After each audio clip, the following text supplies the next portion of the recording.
Where in the world can you find more authentic Chinese culture than in China? Many would argue it is Taiwan. The island of Taiwan sits off the coast of mainland China. Taiwan and China share the same ethnicity, the same culture, same history, the same language, but there's one very big difference. Since 1949, China has been ruled by the Chinese Communist Party, whereas Taiwan is now a democracy.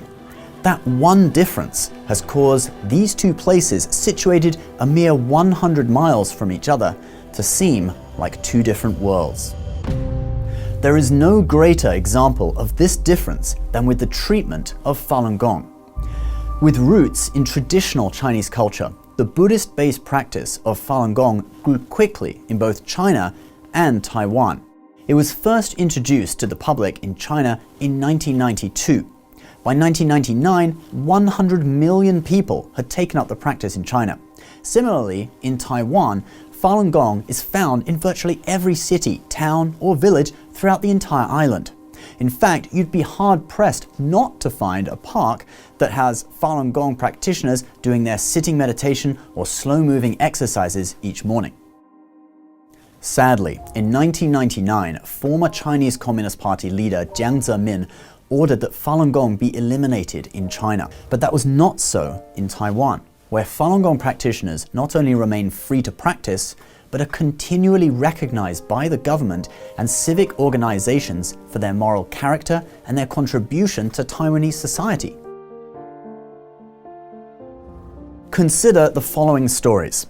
In mainland China, Mr. Wang Zhiwen, an engineer in Beijing, was kidnapped from his home by police, illegally held in detention for 6 months before being thrown into prison for 16 years.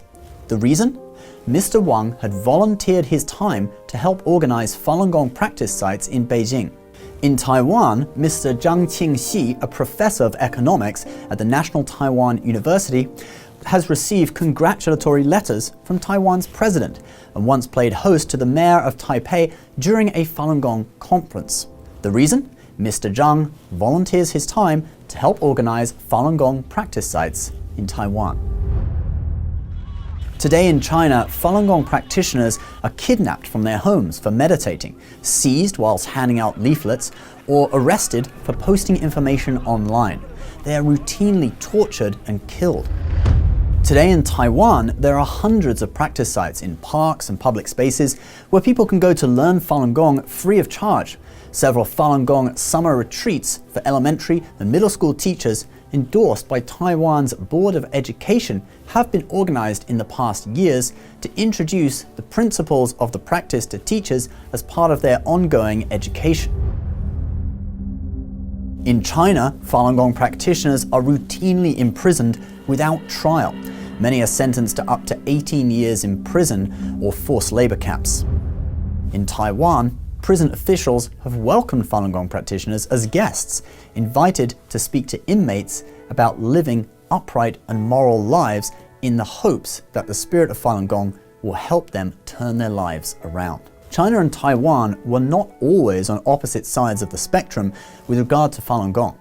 In China, during the 1990s, shortly after Falun Gong was introduced to the public by Mr. Li Hongzhi, Falun Gong was widely popular and fully embraced by the Chinese government.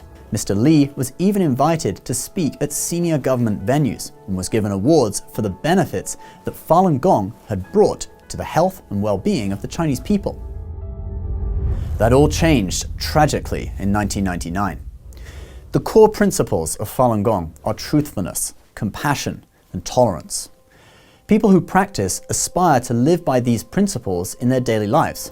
For doing so, in China, they are vilified and brutally persecuted, while in Taiwan, they are celebrated. This one fact speaks volumes to the difference between communist China and democratic Taiwan.